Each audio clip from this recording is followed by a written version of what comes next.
इस वीडियो में हम लोग डिस्कस करेंगे इवन बोलन का लिखा हुआ poem my country in darkness इसको लेकर के। इसका लाइन बाय लाइन एक्सप्लेनेशन हम लोग करेंगे, इसका साथ ही साथ इसका थीम और क्रिटिकल अप्रिशिएशन भी समझते हुए चलेंगे। इसका पीडीएफ आपको टेलीग्राम चैनल में मिल जाएगा। टेलीग्राम चैनल ज्वाइन करने के लिए मेरा यूट्यूब चैनल डिस्क्रिप्शन में लिंक है उसका, वहां से ज्वाइन कर सकते हैं आप लोग। ओके, तो आइए इस वीडियो को शुरू करते हैं। सबसे पहले समझ लेते हैं कि माई कंट्री इन डार्कनेस, यहाँ my country in the sense Ireland को बताया गया है, क्योंकि जो स्पीकर है एंड जो पोएट भी है द इवन बोलन, वो भी क्या है, एक आयरिश पोएट है, कंटेम्प्रेरी पोएट है। और वो अपने जो कल्चर है, अपने जो लिटरेरी ट्रेडिशन है ना, जो आयरिश लिटरेरी जॉनरा है या आयरिश लिटरेरी ट्रेडिशन है, उसमें अब अंधेरा छा गया है। उसी के बारे में वो बता रही है कि मेरा जो देश है उसका जो साहित्य चर्चा है या वो जो एक लिटरेरी हिस्ट्री रहा है या ट्रेडिशन रहा है, वो सब कुछ में अभी फेडिंग आ रहा है, वो सब कुछ में अभी डिक्लाइन आ रहा है। That is the main theme of my country in darkness. ठीक है, द लॉस्ट लैंड नाम का जो उनका पोएट्री कलेक्शन था 1998 में पब्लिकेशन हुआ था, उसी में ये पोएम आता है माई कंट्री इन डार्कनेस। चलिए अब लाइन बाय लाइन एनालिसिस शुरू करते हैं। After the wolves and before the Ems, the bardic order ended in Ireland. तो wolves के बाद यानी भेड़ियों के बाद और एम्स से पहले जो बार्डिक ऑर्डर है, bard in the sense poet, तो जो पोएटिक ऑर्डर है इन द सेंस की लिटरेरी ट्रेडिशन या फिर पोएटिक ट्रेडिशन आयरलैंड का जो था वो क्या हो गया, ये पोएटिक हेरिटेज जो था वो खत्म हो गया।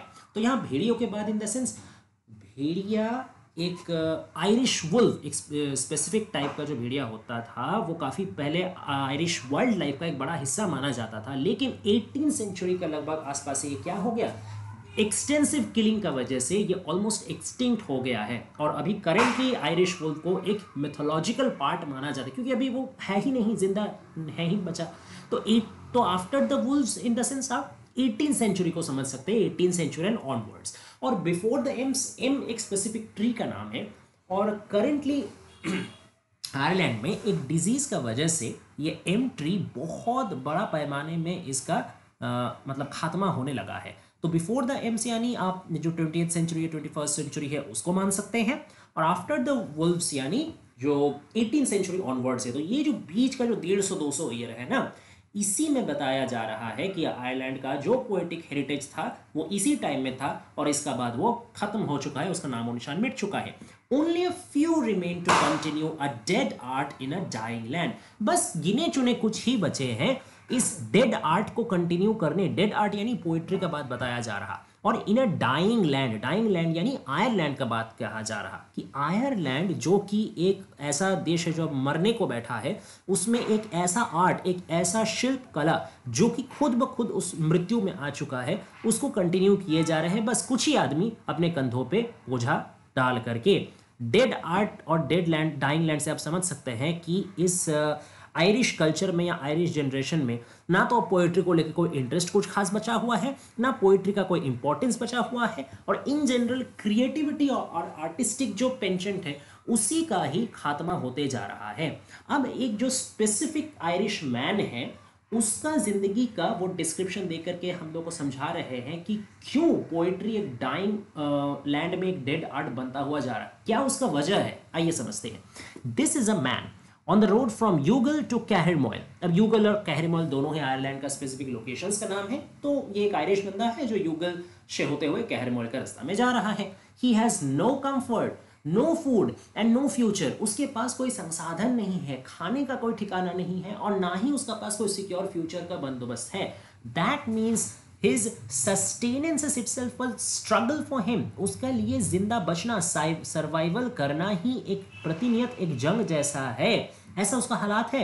he has no fire to recite his friendless measures by। उसके पास ऐसा कोई फायर नहीं है, ऐसा कोई आग नहीं है जिसके पास बैठ करके वो अपना कविता जो है, जो अपना पोएट्री वो लिख रहा है, उसको रिसाइट करके, उसको आवृत्ति करके सुना सके।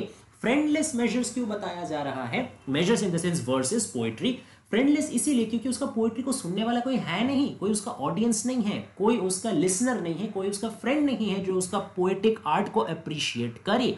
अच्छा, अब यहाँ फायर एक तरीके से आप कंफर्ट का सिंबल यहाँ पकड़ सकते हैं, क्योंकि ज्यादातर देखा जाता है एरिस्टोक्रेटिक सोसाइटी में, हाई बॉन्ड सोसाइटी में क्या होता है कि एक फायर साइड रहता है। ठीक है ना, बड़ा बड़ा बंगलों में आप देखे होंगे कि एक जगह एक चिमनी टाइप का, उसके नीचे एक छोटा सा जगह रहता है जिसमें आदमी लकड़ी वकड़ी डाल करके आग वाग जलाता है, और उसमें जब विंटर का टाइम है उसका बगल में बैठ करके उसका ताप सेकता है, ठीक है, उससे मतलब कंफर्ट होता है उसको।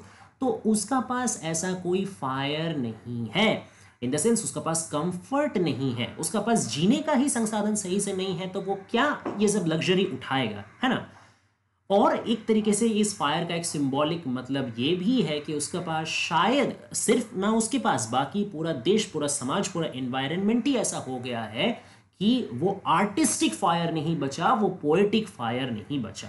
Okay, his riddles and flatteries will have no reward. वो चाहे कितना भी रिडल करे, रिडल इन द सेंस यहाँ पे आप पैराडॉक्सेस का बात कर सकते हैं, ठीक है, आयरनी का बात कर सकते हैं, यानी different types of poetic devices, ठीक है, जो वो अपना बुद्धि से, अपना इमेजिनेशन से वर्ड प्ले करेगा, उसको यहाँ पे रिडल बात का द्वारा समझाया गया है। एंड फ्लैटरीज, फ्लैटरीज यानी आप इसको ओवर स्टेटमेंट समझ सकते हैं, एग्जैजरेशन समझ सकते हैं, और एनी अदर रिटोरिकल डिवाइसेस समझ सकते हैं, जिसके द्वारा वो अपने लैंग्वेज को खूबसूरत तरीके से इस्तेमाल करता है फॉर ब्यूटिफिकेशन, फॉर ऑर्नामेंटेशन। तो ये सब टेक्निक और टैक्टिक्स का कोई फायदा नहीं रहेगा, क्योंकि इसका कोई रिवॉर्ड नहीं है। रिवॉर्ड मीन्स आप पेक्यूनियरी रिवॉर्ड यानी मॉनेटरी गेन, पैसा का तरफ से रिवॉर्ड भी कह सकते हैं, और एक जो मेंटल रिवॉर्ड या एक जो सेटिस्फैक्शन होता है कि चलो कोई मेरे पोएट्री सुन रहा है, देख रहा है, अप्रिशिएट कर रहा है, फीडबैक दे रहा है, तो मुझे अच्छा लग रहा है, तो उसका पास कोई रिवॉर्ड नहीं है। अगर वो पोएट्री लिखना शुरू करेगा, पोएट्री से अपना जिंदगी जापन करने का सोचेगा, तो ना उसका कोई मॉनेटरी फायदा होगा और ना उसको कोई अप्रिशिएट करेगा। His patrons sheathed their swords in Flanders and Madrid. तो उसके जो पैट्रन्स थे, उसके जो स्पॉन्सर्स थे, जो उसका पोएट्री को मतलब बचा के रखे थे अब तक पैसे दे करके, अब वो लोग कहाँ पे बिजी है? वो लोग बैटल फील्ड में बिजी है, वो लोग वॉरफेयर में बिजी है, फ्लैंडर्स में, मैड्रिड में, ये सब जगह में वो लोग युद्ध में बिजी है, जंग में बिजी है। तो क्या उसके पीछे पैसा खर्चा करेंगे?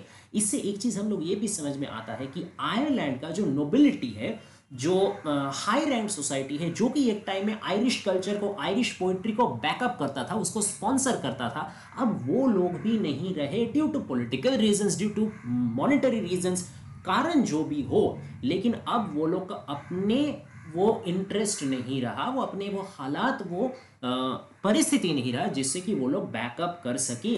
तो एक नॉर्मल सा आयरिश आदमी, अगर उसके अंदर ये जिल हो भी पोइट्री लिखने का, तो वो जाए तो कहाँ जाए? उसके पास अपने वो संसाधन नहीं है, उसका परिस्थिति नहीं है, उसको कोई स्पॉन्सर करने वाला नहीं, तो कैसे पोइट्री को बचाए रखे? Reader of poems, lover of poetry, in case you thought this was a gentle art, follow this man on a moonless night for the wretched bed he will have to make। तो अब जो poetry के readers हैं, यानी हम लोग का तरफ जो स्पीकर है, वो एक सवाल खड़ा कर रहे हैं कि जितने भी पोइट्री के रीडर हो, जितने भी पोइट्री के प्रशंसक हो, उससे प्यार करते हो, इन केस अगर तुम लोगों ने सोचा है कि ये एक जेंटल आर्ट है, एक बहुत ही प्यारा सा, महीन सा, सोबर सा आर्ट है, that means the art of writing poetry, follow this man on A moonless night. एक चांद नहीं उठा है ऐसा रात में, यानी डार्क नाइट, जहां पे सब चीज डार्क हो, कोई रोशनी नहीं हो, वैसा एक रात में ये व्यक्ति को, ये जो आयरिश मैन है जिसका पेट में कुछ नहीं है, पोइट्री लिखे क्या करेगा, इस मैन को फॉलो करो और देखो वो कौन सा रिचेड बेड में जा रहा है। Wretched in the sense very distressed, very dilapidated, worn out, ठीक है। तो ऐसा एक बिस्तर, एक पुराना फटा, कैसा भी तरीके का गंदा हालात का बिस्तर उसको बनाना पड़ रहा है, ये जाके देखो। यानी क्या, यहाँ बिस्तर फिर से सिंबल है कंफर्ट का, पीसफुलनेस का, है ना, कि अगर वो उस आदमी के पास इतना भी संसाधन नहीं है कि वो आराम से एक सेफ बिस्तर बना के, कंफर्टेबल बिस्तर बना करके अपना शांति का नींद ले, तो जब वो अपना चैन और अपना नींद अफोर्ड नहीं कर पा रहा, तो तुम कैसे सोच सकते हो कि उसके लिए पोइट्री लिखना एक इजी एंड एक एंजॉयबल आर्ट होगा?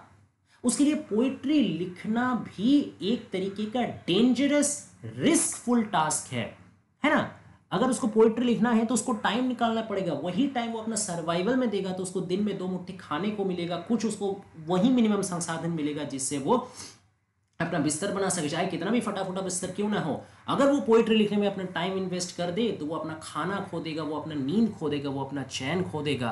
तो poetry is not a gentle art for him, poetry is a very cruel art for him which demands his peace, his money। यहां मूनलेस नाइट को आप थोड़ा सा सिंबॉलिक इस लिहाज से भी समझ सकते हो क्योंकि मून को हमेशा पोएट्री का एक बहुत ही ज्यादा ट्रेडिशनल या क्लीशे या बहुत ब्यूटिफाइड एलिमेंट या टॉपिक माना गया है। मून को लेकर न जाने कितने कवियों ने कितने कविताएं लिखे होंगे और लिखते होंगे, ठीक है।